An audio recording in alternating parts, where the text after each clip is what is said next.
and gentlemen, it is Thursday, November 7th, 2024. I'm here with Colin Padget, CEO of Founders Metals. Founders trades on the venture under FDR, trades in the US under FDMIN. Founders has, again, for the umpteenth time, put out a set of great drill results. What's particularly important to note about this is this particular one is a new discovery. So that's what we'll be talking about. I mean, as shareholders know, Colin's been a busy fellow for the last few weeks. Founders just completed a 20 million bought deal and a 12 million strategic investment by B2. Without talking out of school too much, I know that bought deal was massively oversubscribed. That's a really good place to be when you're a CEO, because that means you can go through the book and just basically allocate it to guys that are going to stick around. And I think it's useful to note that when you do this kind of a financing, I mean, sometimes shareholders kind of go, "Oh man, they issue a bunch of shares." Well, I mean, obviously they need this stuff isn't free. You need money. They finance at a good price, brought in lots of cash. But I don't think it's a coincidence at all that the stock is trading better and trading significantly more volume since that financing was announced. Basically when one of these things gets announced and it's massively oversubscribed by this, one, you got a list of institutions that didn't get any, or they got a lot less than they wanted, so they go into the market, or you've got institutions that just missed out on it because the book was filled in about an hour. So anybody that was late to the party got the message that, sorry, bro, I mean, if you want to own a couple million shares, you have to go into the market. And you can see that the dollar volume the stock's trading now is quite impressive. I mean, Founders is one of the best looking stocks in the sector right now. With good reason. I mean, it's the project and its management and its results. So we're gonna go into the news they put out today. Colin has the map up that shows the property wide. The news is from Lower Antino, which is in the upper middle of this map. And from there, I'll let Colin take it away and walk us through what they announced this morning. Yeah, sure. Thanks very much, Eric. So this morning it is the kind of preliminary or first round of drill results from Lower Antino, and we'd set out to do something similar to what we did at Boise, and that was to do a phase one of things and get that all together and then release it as one thing. But we were excited enough about this third hole of the program and the results that came out of it that we wanted to get that out and let people know what we were working on, and have it going before the end of the year kind of thing. So the big takeaway, when we look at this map, and this is what the hit here at Lower Antino has really shown us, is that these auger anomalies, there's really something to them. And so there's scale at Upper Antino to that anomaly. You've seen the results. I think 1,800 plus gram meter products out of there. Boise now, equally impressive auger anomaly, and some great results. We had that 78 meters at 2.35 in the first phase of drilling there, with 20 meters of 7.5 in the middle of that. Lower Antino now, when you look at the size of it, I mean, it's if you include the stuff out here, it's over 3 kilometer long auger anomaly sitting along this same, east northeast trend that cuts right through Froyo, and we see as connecting out to the shear zone, like the Central Guyana shear zone splay that's off here to the west. And that's a big part of, I think, the control on some of the upgrading or the remobilization of gold in that later brittle stuff that leads to some of the higher grades that we see at Froyo. And even Lower Antino, there's certainly evidence of that. There's a historic grab sample, I think, of 344 grams or something like that, or 340. So there's high grade stuff there, but there's also what we've tagged into. So I'll move down here. This is just zooming in on it, and stop me anywhere, Eric, if you have a question. Zooming in on Lower Antino. So the first big thing I want to point out or stress is that there hasn't been any mining over these big anomalies, and that's an important thing. that means that all of that saprolite, all of that oxide free dig material is preserved.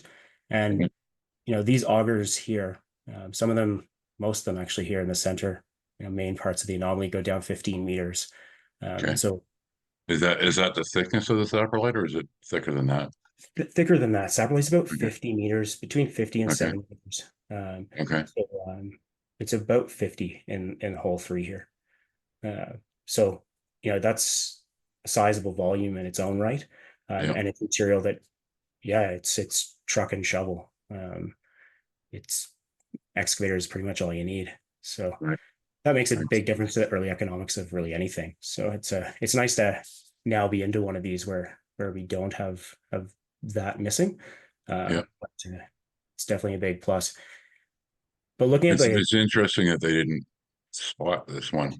Because I guess, I mean, there's some high grade stuff on surface, but for whatever reason, because I know you got a lot of holes.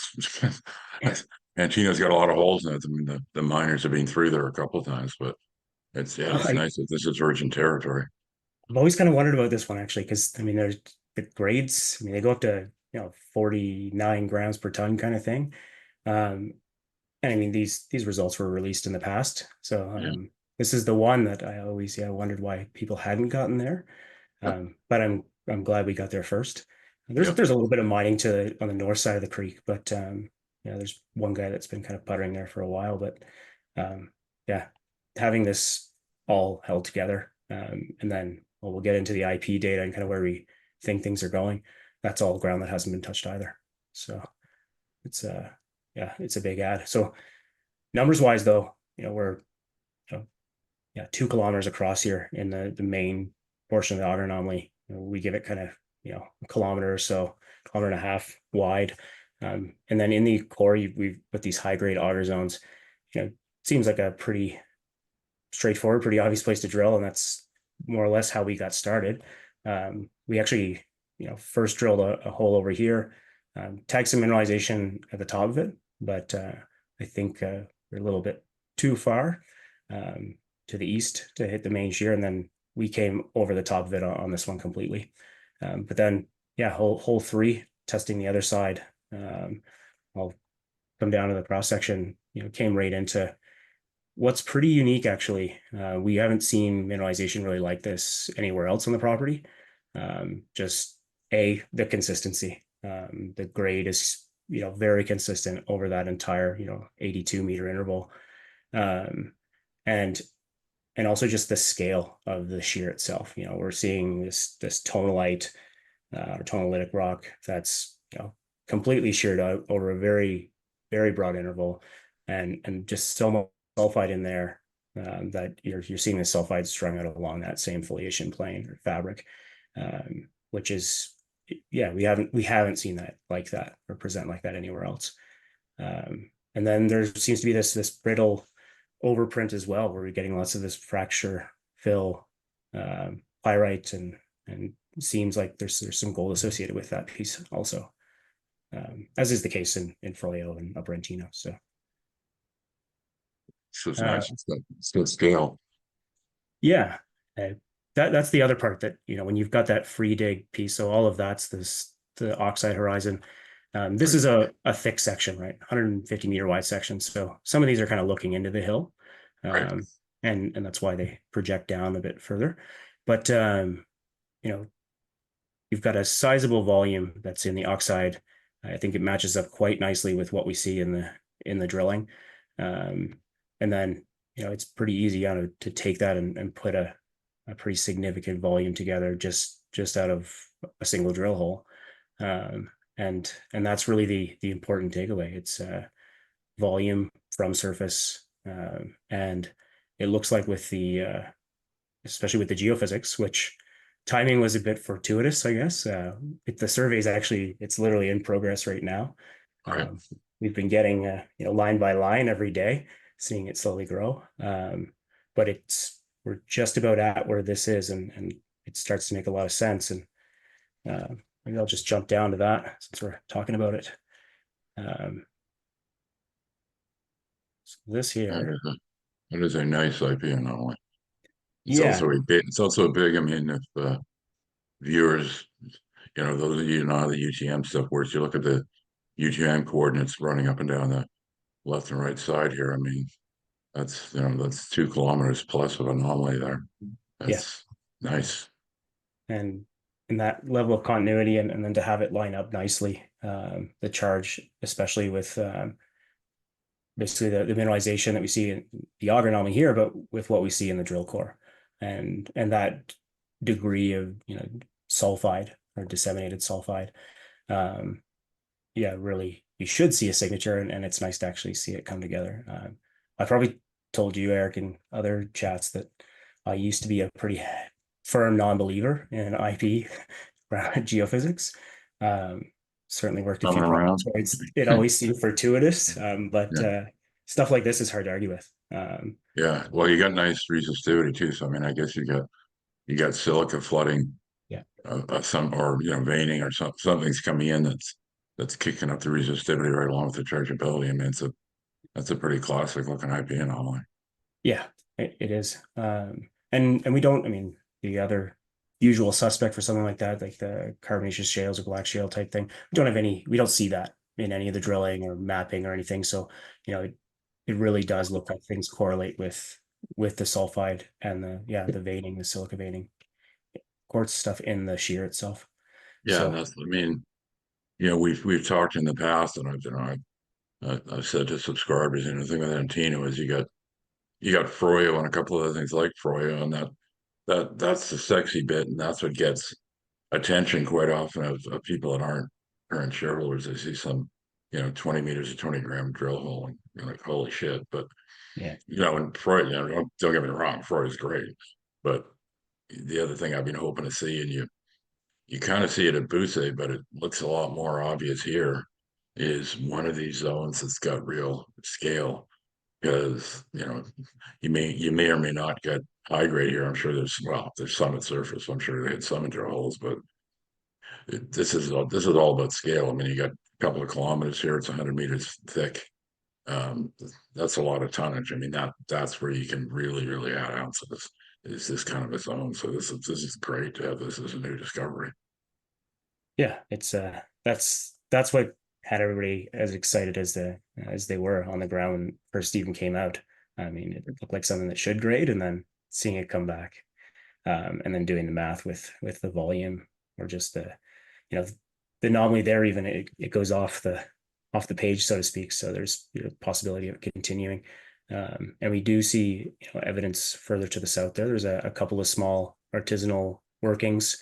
Guys aren't there anymore, but I mean, that's an indication that they found some gold. Right. And we've certainly found a lot of gold in some places where guys have given up on the surface stuff. So yeah, it's a very, very promising. You, you note in the release. I mean, you guys are happy about this. You've increased the drill program to the current phase to 4,500 meters, but you also mentioned that you've already hit this zone in what 5 holes now. I mean, following on from hole 3.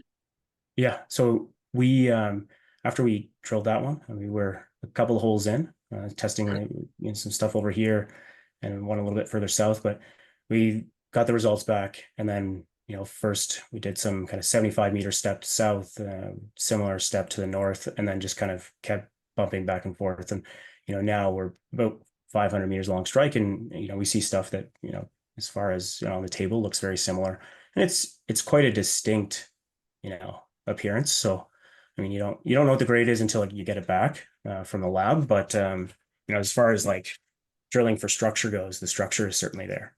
So, Yeah, you got the very, zone, very and happy you're with that. getting those kind of thicknesses all the way through, pretty Yep, much. variable. Like we see stuff that's kind of down about 40 meters, but we're still Right. seeing, some sizable width to the whole thing. Um, yeah, scale is it's impressive. Yeah.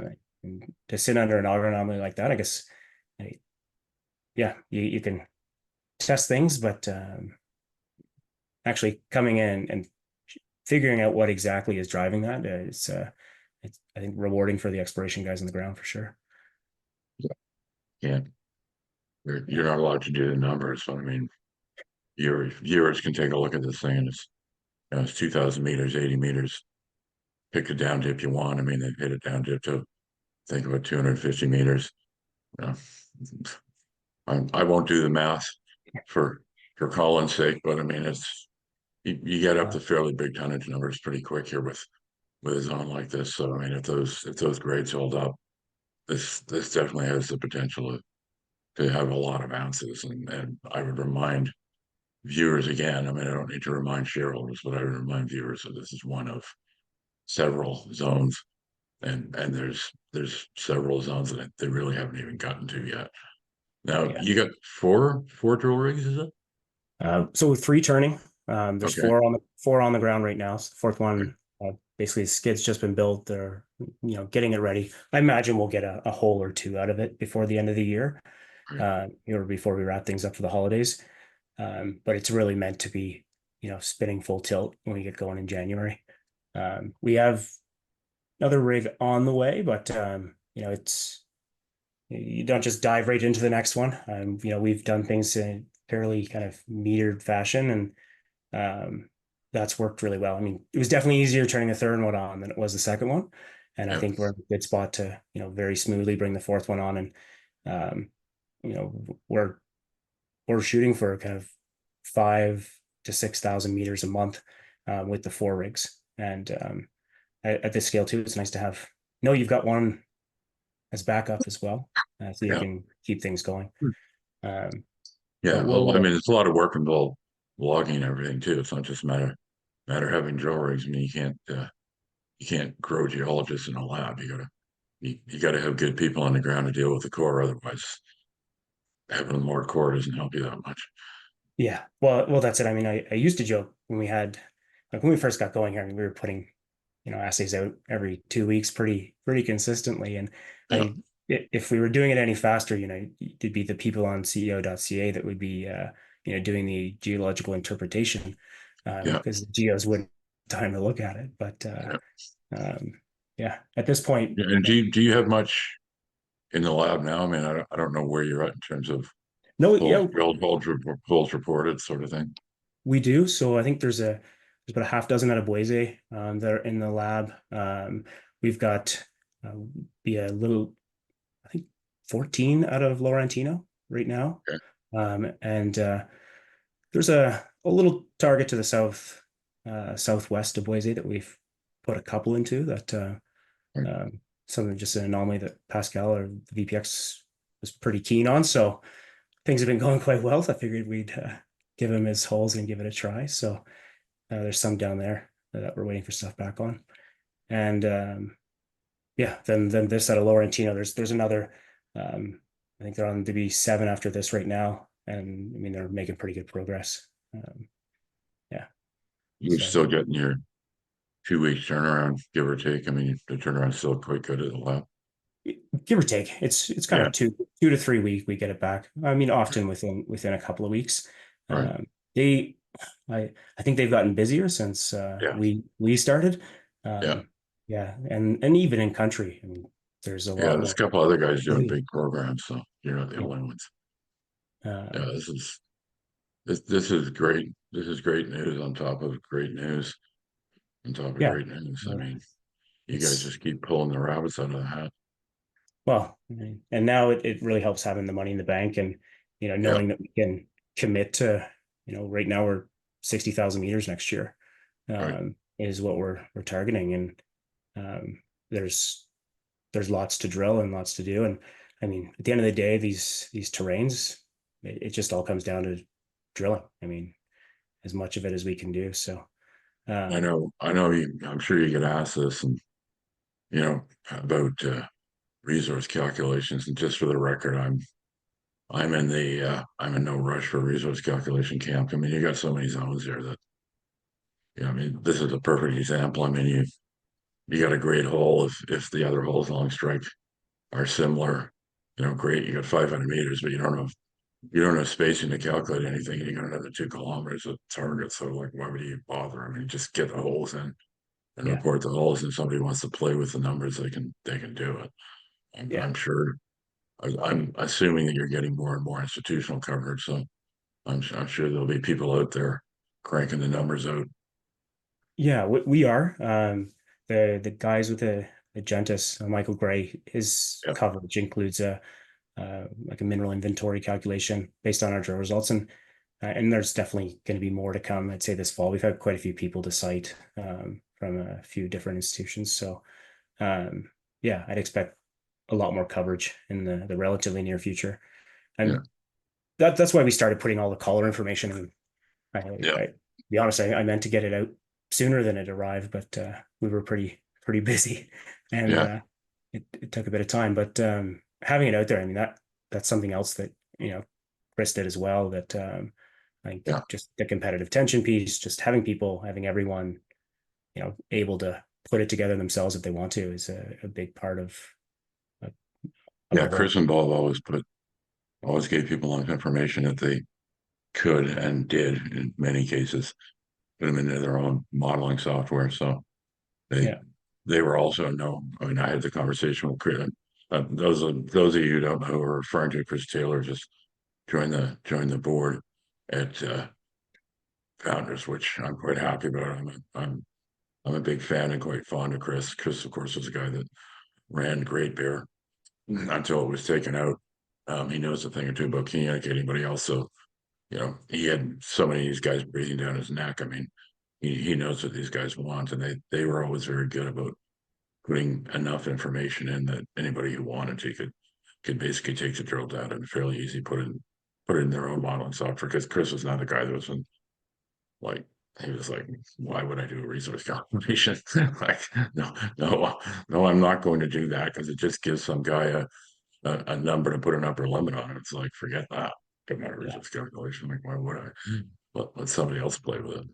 that's exactly it. I mean, and I do get that question a lot about the Well, resource I'm piece. sure. Yeah. I mean, at some point, I think you would eventually get to a spot where maybe you need to get one out. But we're nowhere near that, and we're still in a place where it's new discoveries, continued growth at Upper Antino. Like there'd be no real justification for a resource now. I'd really like to see it come together in a few of these areas and be able to, if we put a resource out, for it to be more of a global thing and really see the project much more as a whole.